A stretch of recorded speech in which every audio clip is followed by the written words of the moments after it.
সরকার ৮ দিন হাসপাতালের লাইসেন্স বাতিল করেছে, মহা বিশাল হেডমের কাজ করে ফেলিছে। কি অবস্থা দেখিছেন তো। আমাদের সময় দেন, আমরা বাচ্চাগুলো রিকভার করি, তারপর আপনারা ব্যবস্থা নেন। এটা গরিবের হসপিটাল তো, এই জন্য এরা লাইসেন্স বাতিল করা হয়েছে, আর কোনো কিছু না। আমার জন্য এতগুলো বাচ্চা মারা যাইতেছে, ওখানে কোনো তদন্ত নাই। কেন ভ্যাকসিন করানোর তদন্ত নাই? তাহলে এটা দূর করে না করছে, তার জন্য আরো পানিশমেন্ট আছে।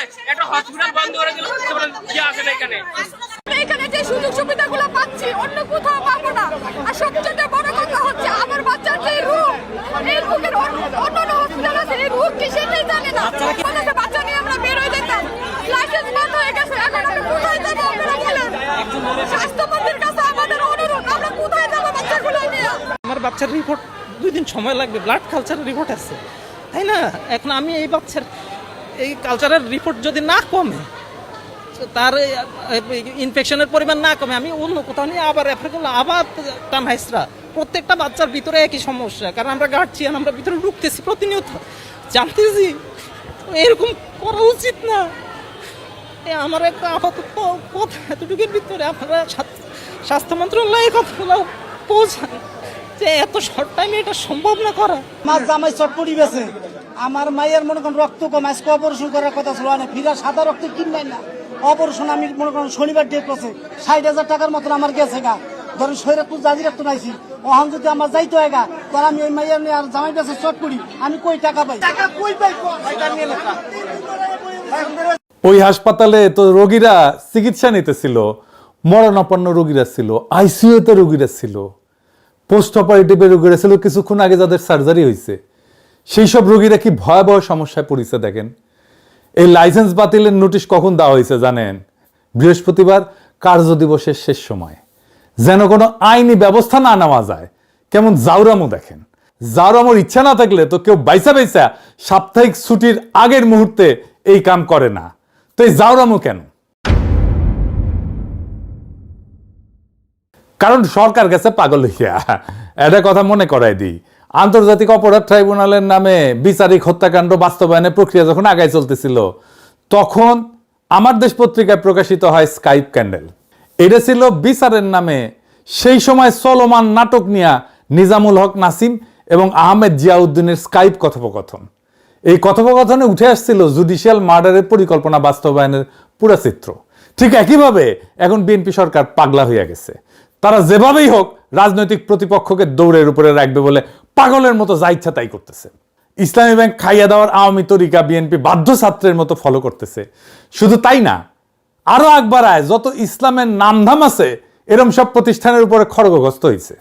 তাদের ধারণা হয়েছে এই প্রতিষ্ঠানগুলো আসলে জামাতের প্রতিষ্ঠান, এগুলোরে সাইজ করলে জামাত সাইজ হয়ে যাবে। আমি যতটুকু জানছি এই সাজেশন বিএনপিকে দিচ্ছে ডিজিএফআই, আর সেই প্রেসক্রিপশনে চলতেছে বিএনপি। ডিজিএফআই এর প্রেসক্রিপশনে কাটারানিতে তো হেলিকপ্টারে পলাইতে হয়েছে, আবার বিএনপি সেই ডিজিএফআই এর প্রেসক্রিপশন ফলো করতেছে। কেন বিএনপি এটা বাধ্য ছাত্রের মতো ফলো করতেছে, এটা একটু বিস্তারিত বুঝতে দেখতে হবে। 8 দিনের প্রসঙ্গে আবার ফিরে আসবো, কারণ পুরা বিষয়টার সাথে একটা গভীর রাজনৈতিক প্রশ্ন যুক্ত আছে। তাই পুরাটা না বুঝলে এই 8 দিনের প্রবলেমটা, চিত্রটা, ইসলামী ব্যাংকের প্রবলেমটা পরিষ্কার হবে না। আসেন সেটা একটু বুঝে দেখি, একটু অন্যদিকে যাইতেছি। বিএনপিরে বোঝানো হয়েছে হাসিনা পতনের পরে বাংলাদেশে ইসলামপন্থার উত্থান হয়েছে, তুমি সামলাইতে পারবা না, তাই আওয়ামী বাম সব মিলা ইসলামপন্থীদের ঠেকাও, সবাই একসাথে নাও। সব গর্ত থেকে বাইরে হয়েছে। আওয়ামী লীগ নানা জায়গায় মিছিল করতেছে, ইন্ডিয়ান হাই কমিশনার বেনাপোল দিয়ে বুক ফুলায় ঢাকা এক ঢুকায় কয় আমাদের অভিন্ন স্বপ্ন, আমরা একসাথে চলবো, আমরা একসাথে একটা কত বড় জাতি গোষ্ঠী হইতে পারি। কি কইছে তার মানে হইতেছে আমরা একটা দেশ হইয়া যাই। আমি একটাই কথা বলতে পারি, আমাদের যা পপুলেশন আছে 140 কোটি, আর ওতে আমি 20 কোটি অ্যাড করে দিই, তাহলে 160। আমি যা এখানটা করতে চাই ওইটা 140 নয়, 60 অ্যাডেড, এখানটা 20 অ্যাড করে দিচ্ছি, তাহলে যা হবে একসঙ্গে হবে। বুঝেছো? আলাদাভাবে আমি ভাবছি না, আমার মনে ওইটা ঢুকছেই না। দেখুন তো, হেঁটে চলে এলাম, মনে হচ্ছে না যে আমি বাংলাদেশে এসেছি। ওইটা দেখতে হলো, তাকে বললো হ্যাঁ আপনি বাংলাদেশের বর্ডারে, এমনি মনেই হচ্ছে না। সবসময় আমি বলি একই আকাশ, একই বাতাস, একই যন্ত্রণা। তাহলে আমরা মিলে মিশে ভিসার সব বললে আমার সব মাথায় আছে। একটা খালি বলে যায়, সবাই খুশি হবে, ওই কাজটা করবো। দেখেছেন? হ্যাঁ, তো মাদারবোর্ড তো স্বপ্ন অখণ্ড ভারত, অভিন্ন স্বপ্ন কেমনে হয় আমাদের, কেমনে ইন্ডিয়া কামব্যাক করেছে দেখেন। আবার এর চারপাশে হাই কমিশনের চারপাশে সেই আওয়ামী লীগ আমলের মতোই লোকজন ঘিরা ধরিছে, দেখেছেন? এটাই হইতেছে কামব্যাক। সেজন্য তো দেখছেন জুলাই যোদ্ধাদের উলঙ্গ কইরা পিটায় নেত্রকোনায়, জুলাই স্তম্ভে আগুন দেয়, মাহাদিরের দৌড়ানি দেয়, আর নটি শাওন উল্লাস করে সেটা দেখা। আবার দেখেন ফুন্দের আলো কি করতেছে, তারাও কামব্যাক করছে, একই সাথে কি টাইটেল করছে দেখেন। ধরেন আওয়ামী লীগের কোনো ফ্যাসিস্ট এমপি মন্ত্রী মারা গেল, প্রথম আলো কি লিখবে? মারা গেলেন অমুক, তার সাথে একটা ভালো বিশেষণ ইউজ করবে, বলবে বর্ষিয়ান রাজনীতিবিদ। দেখেন বাংলাদেশের সবচেয়ে ক্রিমিনাল পলিটিশিয়ান তোফায়েল নিয়ে লিখেছে কি, দেশের রাজনীতিতে নাকি স্মরণীয় হয়ে থাকবে। অথচ মাদের ক্ষেত্রে টোনটা দেখেন, পারলে একটা গালিও অ্যাড করে দিত ওই টাইটেলের সাথে, কই তো থানা পুরাই দিছি, হুমকি দেওয়া, সেই বৈষম্য বিরোধী ছাত্র নেতা এখন ধাওয়া খায় থানায় এসে লুকাইছে, এভাবে লিখতো পারলে। তো ধাওয়া দিছে কে? সে কেন থানায় আশ্রয় নিচ্ছে? তার মানে পরিস্থিতি এমন পর্যায়ে গেছে যে তার উপরে যে একটা অ্যাটাক হয়েছে, থানায় আশ্রয় নিতে বাধ্য হয়েছে। তো এটা তো থানায় আশ্রয় নিতে বাড়িতে তাকে ধাওয়া হয়েছে, তো ক্রাইম। এই ক্রাইমকে ফোকাসে রাখা হয় নাই। যদি ক্রাইমকে ফোকাসে না রাখবে তাহলে সংবাদপত্রে কাজ কি? থানা পুরাই দিছি বলে মায়েদের সেই বক্তব্য তো তখনই সেটেল হয়ে গেছে। এখন ওইটাকে একটা ব্যাক স্টোরি হিসেবে না মাদের উপর হামলার চেষ্টাকে জাস্টিফাই করা হইতেছে। এটাই ফুন্দের আলো, এটাই দিল্লি স্টার, ভিকটিমকে মক করতেছে। এটা কোন ধরনের সাংবাদিকতার জাউরা ভাই? এই আবার একটা জাউরা সিল মেরে দেন ফুন্দের আলোরে আর মতিউর রহমানকে। এটা তো আসলে লিগের অ্যাক্টিভিজম। লিগ যা বলতো তাই প্রথম আলো বলে, লিগের যা কিছু রাগ ক্ষোভ প্রথম আলো সেগুলো সবগুলো পোষে। আওয়ামী লীগ মাঠে নামতেছে, ইন্ডিয়া কামব্যাক করতেছে, ফুন্দের আলোর আওয়াজ বাড়তেছে, সব এক সুতায় বাধা। একবার পাবলিক জ্বালায় দিছে ফুন্দের আলো, তারপরে শিক্ষা হয় না, এদের শিক্ষা হয় না। ফুন্দের আলো দিল্লি স্টার শুধু ইন্ডিয়ান মিডিয়া না, তারা নিজেরাও ফ্যাসিস্ট। ফুন্দের আলো দিল্লি স্টার যতদিন বাংলাদেশে থাকবে ততদিন আওয়ামী লীগ ফিরে আসবে। এইবার আসেন দেখি এই 8 দিন কি আসলে জামাতে প্রতিষ্ঠান, ইসলামী ব্যাংক কি আসলে জামাতে প্রতিষ্ঠান? জামাতে ইসলামী সরাসরি মালিকানায় না থাকলেও জামাত প্রভাবিত প্রতিষ্ঠান তো বটেই, এটা তো কেউ অস্বীকার করে না। আর এটাই হইতেছে ওদের বিপদ। প্রথমত এই প্রতিষ্ঠানগুলো অন্য প্রতিষ্ঠানের চাইতে ভালো ফাংশন করে, সেবা দেয় মূলত নিম্নবিত্ত এবং দরিদ্রদের, মানসম্পন্ন সেবা দেয় কম পয়সায়। প্রতিষ্ঠানগুলোতে ইসলামপন্থীদের চাকরি বাকরি হয়। বাংলাদেশে তো অনেক প্রতিষ্ঠানে দাঁড়িয়ে থাকলে চাকরি হয় না, এটা তো সত্য কথা। আর সবচেয়ে বড় কথা, একটা অল্টারনেট গভর্নেন্সের চিত্র তারা উপস্থাপন করতে পারতেছে। আর্থিক প্রতিষ্ঠান আমরা চালাইলে এরকম হইতো, তারা দেখাইতে পারে। স্বাস্থ্য ব্যবস্থা আমরা চালাইলে এরকম হইতো, তারা দেখাইতে পারে। একটা প্রশ্ন করি, বিএনপির কি ব্যবসা নাই? আওয়ামী লীগের ব্যবসা নাই? আছে, হোটেল আছে। আব্দুল আল মিন্টুর ন্যাশনাল ব্যাংক আছে না? সালমান এফ রহমানের বেক্সিমকো সাম্রাজ্য আছে না? মিজানুর রহমান সিনার একমি আছে না? আর এই যে আমাদের সমাজ কল্যাণ মন্ত্রী জাহিদ ভাই, ওনার তো ফার্মা আছে, হাসপাতালও আছে। টিপু মুন্সি আওয়ামী লীগের নেতা, হাসপাতাল আছে না? এই যে এভার কেয়ার, চাঁদ আব্বাসের ঢাকা ব্যাংক আছে না? তাইলে জামাত ঘরানা প্রতিষ্ঠানে বারবার হাত পড়ে কেন? ইসলামী ব্যাংক দখল হয় কেন? 8 দিনের লাইসেন্স বাতিল হয় কেন? একটার পর একটা প্রতিষ্ঠান টার্গেট হয় কেন? কারণ সব ব্যবসা সমান না। মিন্টুর ব্যাংক, চাঁদ আব্বাসের ব্যাংক, লীগের নেতাদের হাসপাতাল, এই প্রতিষ্ঠানগুলো কি করে? টাকা বানায়, মালিকের পকেটে ভরে। এটা হইল ভাড়াখোর পুঁজি, ইংরেজিতে বলে রেন্ট সিকিং ক্যাপিটাল। ক্ষমতার কাছে থেকে সুবিধা নেয়, লোন নেয়, ফেরত দেয় না, টাকা বানায়, ব্যাস, এর বেশি কিছু না। রেন্ট সিকিং এর সবচেয়ে সোজা মানে হইতেছে পরিশ্রম করে সম্পদ বানানো না এরা, বরং ক্ষমতার কাছে থেকে সুবিধা বাগায় টাকা কামায়। একটা উদাহরণ দিলে পরিষ্কার হবে। ধরেন 2 জন লোক, প্রথম জন একটা কারখানা দিল, জিনিস বানায়, বেচে, মানুষের কাজে লাগে, লাভ করে, এটা একটা হালাল রোজগারের মতো কিছু একটা তৈরি করলো, সমাজের নতুন মূল্য যুক্ত হইল। দ্বিতীয় জন কিছুই বানায় না, সে শুধু ক্ষমতার সাথে খাতির করে, ব্যাংক থেকে 1000 কোটি টাকা লোন নেয়, ফেরত দেয় না, সরকারি কাজ পায় কম্পিটিশন ছাড়াই, বিদ্যুৎ কেন্দ্র বসায় আর ক্যাপাসিটি চার্জ নেয়, বিদ্যুৎ না দিয়েও টাকা পায়। এই লোক নতুন কিছু বানায় না, সে শুধু বিদ্যমান সম্পদ থেকে নিজের ভাগটা বাগায় নেয় ক্ষমতার জোরে। এই দ্বিতীয় ধরনটাই হইতেছে রেন্ট সিকিং, বাংলায় বললে ভাড়াখোর পুঁজি, বা আরো সোজা বাংলায় বললে সুবিধাভোগী লুটেরা ব্যবসা। এই প্রতিষ্ঠানগুলো একটা জিনিস কোনোদিন করে না, এরা দেখায় না যে আমরা চালাইলে দেশটা কেমন হইতো। এরা কোনো বিকল্প আঁকে না, শুধু লুটে। এখন উল্টা দিকটা দেখেন, 8 দিন গরিব মানুষের মানসম্পন্ন সেবা দেয়, ইসলামী ব্যাংক নিম্নবিত্তের কাছে পৌঁছায়। এই প্রতিষ্ঠানগুলোতে দাড়িওয়ালা লোকের চাকরি হয়, যেটা বাংলাদেশের অনেক জায়গায় হয় না, দাড়ি দেখলে দরজা বন্ধ, আর এরা ভালো ফাংশন করে, এটা অনেকে মানে। এই দুইটার মধ্যে আকাশ পাতাল ফারাক, আর এই ফারাকটাই হইল আসল গল্প। কি গল্প?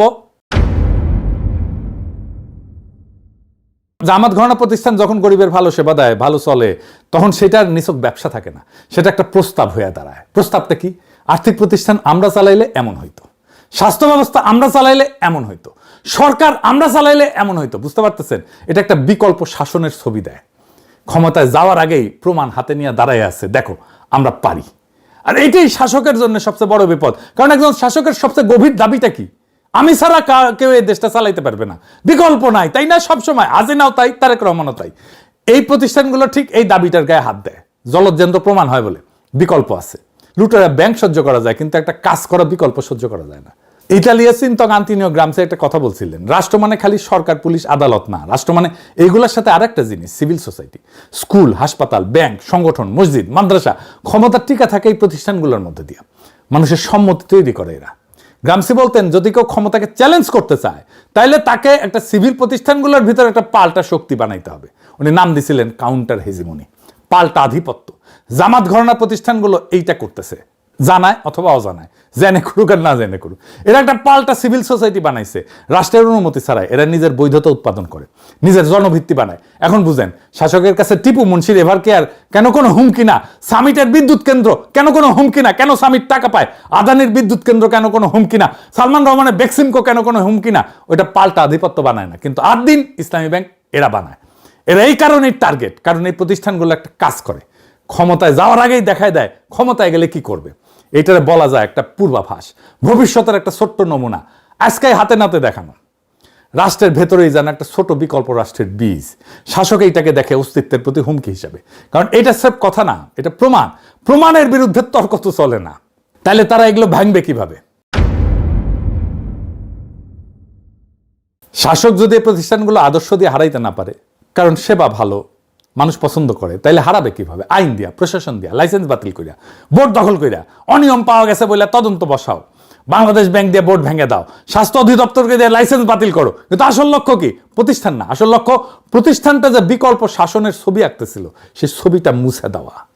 আসল কাজ ওই দেখায় দেওয়ার ক্ষমতাটা নিভায় দেওয়া, যাতে কেউ আর কোনোদিন বলতে না পারে ওদের হাতে দিলে তো ভালো হইতো, ভালো চলতো, দেশটা ভালো চলতো। এইটারে দুনিয়ায় বলে লফেয়ার, ওয়ারফেয়ারের মতো। আইনকে অস্ত্র বানানো, সরাসরি নিষিদ্ধ করে না, গুলি করে না, বৈধতার মুখোশ পরে আইন প্রশাসন দিয়া প্রতিপক্ষকে নিঃশেষ করে দেয়। রাশিয়ার পুতিন এই যে খোদরকোভস্কির তেল কোম্পানি কর মামলায় ফেলায় দেউলিয়া করে দিছিল, নাই করে দিছে। তুরস্কের দোকানও গুলেন ঘরানার ব্যাংক, হাসপাতাল, স্কুল হাজারে হাজারে বাজেয়াপ্ত করছে। ইন্ডিয়াতে অ্যামনেস্টির অ্যাকাউন্ট জব্দ করিয়া তারাই দিচ্ছে অ্যামনেস্টি ইন্টারন্যাশনালকে। একই খেলা। আর বাংলাদেশেও সে একই খেলা চলতেছে। জামাত ঘরানা প্রতিষ্ঠানের বিপদটা তাদের টাকায় না, বিপদটা তাদের বৈধতায়। এরা রাষ্ট্রের পাশে দাঁড়ায় একটা পাল্টা শাসনের জলজ্যান্ত প্রমাণ দেখায়। আর ঠিক এই কারণে এদের ভাঙা হয়। ভাঙা হয় বাজারে না, ভাঙা হয় আইন আর প্রশাসনের অস্ত্রে। লীগের লুটেরা ব্যাংক টিকা থাকে, কারণ ওইটা কোনো বিকল্পের ছবি দেয় না। আর 8 দিন ইসলামী ব্যাংক এরা ছবি দেয়, আর যে ছবি দেয় সেই ছবিটাই মুছতে হয়। এটা মাথায় রাখলে, আর এটা প্রত্যেকটা লাইসেন্স বাতিল, প্রত্যেকটা বোর্ড দখল, ব্যাংক দখল, এটার মানে বুঝতে পারবেন। প্রশ্নটা এটা না যে অনিয়ম হয়েছে কিনা, প্রশ্নটা সবসময় এইটাই যে প্রতিষ্ঠানকে একটা বিকল্পের স্বপ্ন দেখায় কিনা। দেখালে শেষ। বহুত হেদম দেখাইছেন। হ্যাঁ, আসেন দেখাই। এই বাচ্চা মেয়েটা 250 টাকায় ডায়ালাইসিস পাইতো, সেটা বন্ধ করে দিচ্ছেন। আমার নাম ফাহিমা, বাড়ি মাগুরা। এই কিডনির সমস্যা ছোটবেলার থেকে। পিজি হসপিটালে হয়েছে 7 মাস মতো, সপ্তাহে 2 দিন। না, এখানে কোনো সমস্যা নেই।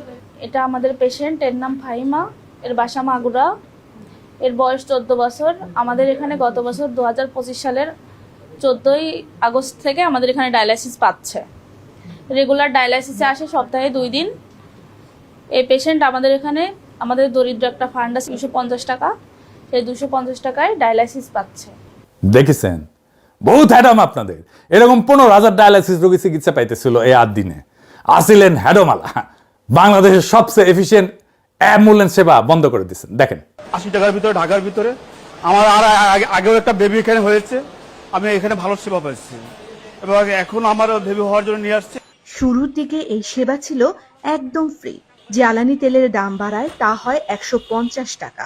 এখন ঢাকার ভেতরে মাত্র 380 টাকায় মিলছে দ্রুততম মানবিক সেবা। দেখেছেন, আপনাদের প্রচুর অ্যাডম। ঢাকা শহরের দরিদ্র আর নিম্নবিত্তের মানসম্পন্ন হাসপাতাল বন্ধ করে দিয়েছেন। দেখেন কি বলে ওরা। আগামীতে আমি কোথায় যাব? আমার তো এত টাকা নাই ভাই, আমার প্রতিদিন লক্ষ লক্ষ টাকা ইনকাম নাই, আমি কোটিপতির সন্তান না, আমি কোথায় যাব আমার বাচ্চাকে নিয়ে সেটা বলেন। ওই বাচ্চা যদি মারা যায় সরকার কি দেবে? কি দেবে ওই বাচ্চার বাবা আমাকে? আইসিইউ এনআইসিইউ তে একদিন 2 দিনের বাচ্চাও ভর্তি আছে। হঠাৎ করে যে লাইসেন্স বাতিল করে দিল, এই বাচ্চাগুলো এই পেশেন্টগুলো নিয়ে যাবে কোথায়? 3 বার দিলে ঢাকা শহরের মধ্যবিত্ত লোকেরা, রিকশা চালকরা কোথায় যাবে? ঢাকা মেডিকেলে প্রতিদিন রোগী মরে, কটাই চলে। দেখেছেন? আরেকটা দেখেন কি বলে। অনেক ডাক্তার আছে ওরা পকেটে টাকা দিয়ে পর্যন্ত চিকিৎসা করে। আমার বাচ্চারা কবির স্যার ওনার পকেটে টাকা দিয়ে চিকিৎসা করতেছে। আমি ড্রাইভার ভর করতে পারতেছি না। স্যার নিজে টাকা দিয়ে আমার বাচ্চারা চিকিৎসা করে, কোথায় যাব? দেখেছেন? হ্যাঁ, আপনারা জিতছেন। এখন আপনারা জিতছেন, যান, আপনারা ফার্স্ট হয়েছেন। বহুত হ্যাডম আপনাদের। ক্ষমতায় থাকলে নিজেদেরকে অনেক হ্যাডোমালাই মনে হয়। হাসিনাও মনে করতো, সোহরাওয়ার্দীর বডিগার্ড নিজেও মনে করতো এই হাসপাতাল অন্যায়ভাবে বন্ধ করাটা বিএনপির অন্ধকার ইতিহাসের সাথে যুক্ত হয়ে থাকবে। এই কাম কইরা কত মজলুমের অভিশাপ বদদোয়া কামাইছেন, তার ইয়ত্তা নাই। হ্যাডমের হিসাব বাদ দেন, শুধু একটা মুখ মনে রাখেন, ওই বাচ্চা মেয়েটার মুখ। তাই 2 বার যার শরীরের রক্ত মেশিনে শোধন হইতো 250 টাকায় মাত্র। আজকে যার সামনে শুধুই অন্ধকার, তার মা কাকে বলবে যে আমার মেয়েটারে বাঁচান? কোন অফিসের দরজায় গিয়ে বলবে? পোস্ট অপারেটিভ ওয়ার্ডে যে রোগীটা সবে অপারেশনের পর চোখ খুলছিল, তার এখন কোথায় নেওয়া হবে? আইসিইউ যে মানুষটা একটা শ্বাসের জন্য লড়তেছিল, তারপরে সেই শ্বাসটার দাম কে দেবে? এরা কেউ জামাত করে না, এরা কেউ বিএনপিও করে না, এরা শুধু গরিব। এদের একমাত্র অপরাধ এরা গরিব হইয়া বাঁচতে চাইছিল। আর আপনারা বৃহস্পতিবার বিকালে ছুটির ঘন্টা বাজার আগেই একটা কাগজে সই কইরা তাদের সেই বাঁচার অধিকারটা কাইরা নিলেন। আপনারা ভাবতেছেন প্রতিষ্ঠান বন্ধ করছেন, জামাত সাইজ করছেন, বিকল্পের ছবি মুছছেন। না, আপনারা একটা মেশিন বন্ধ করেন নাই, আপনারা একটা মানুষের নিঃশ্বাস বন্ধ করছেন, আপনারা একটা ভবনে তালা দেন নাই, আপনারা হাজারটা পরিবারের শেষ ভরসার দরজায় তালা দিয়ে দিয়েছেন। ইতিহাস সব মনে রাখে। হাসিনা ভুলে গেছিল যে রক্তের হিসাব একদিন দিতে হয়। আপনারা ভুলে যেতেছেন, কিন্তু যেই মা আজকের রাতে তার সন্তানের জন্য কাঁদতেছে, যে রোগী আজকের রাতে বিনা চিকিৎসায় ছটফট করতেছে, তাদের চোখের পানি আসমানে গিয়া পৌঁছাইবে।